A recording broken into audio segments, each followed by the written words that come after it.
প্রায় প্রতিদিন রুটিন মাফিক চলছে নেশা কারবারিদের উপর অভিযান, কিন্তু এর শেষ কোথায় তা বুঝে উঠতে পারছে না রাজ্যের আমজনতা। কারণ বুধবার রাতে একইভাবে অভিযান চালিয়ে ধলেশ্বর এলাকায় একটি চায়ের দোকান থেকে ব্রাউন সুগার সহ দুজনকে আটক করতে সক্ষম হয়েছে আগরতলা পূর্ব থানার পুলিশ।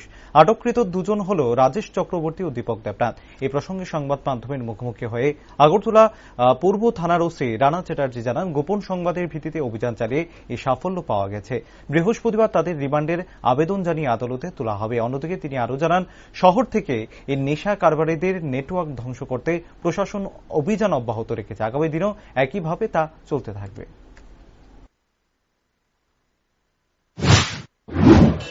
আমাদের কাছে ইনফরমেশন ছিল এখানে ধলেশ্বরে একটা চার দোকানে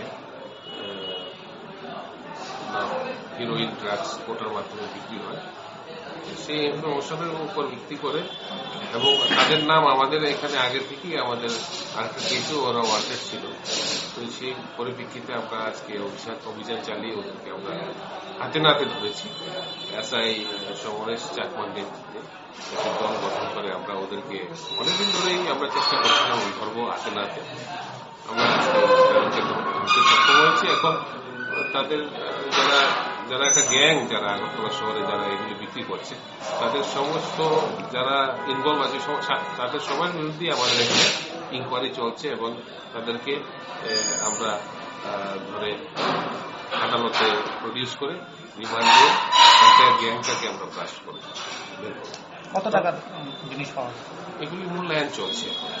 তবে এরা হ্যাবিচুয়াল এবং ড্রাগস হিরোইন বিক্রি করে আগরতলা শহরের যুবককে, তাদের বিরুদ্ধে কঠোর ব্যবস্থা নেয়। তাদের নাম কি পাওয়া গেছে? তাদের নাম, একজনের নাম হচ্ছে রাজেশ দেব, একজনের নাম হচ্ছে দীপক দেবনাথ এবং আরো অনেকে আছে।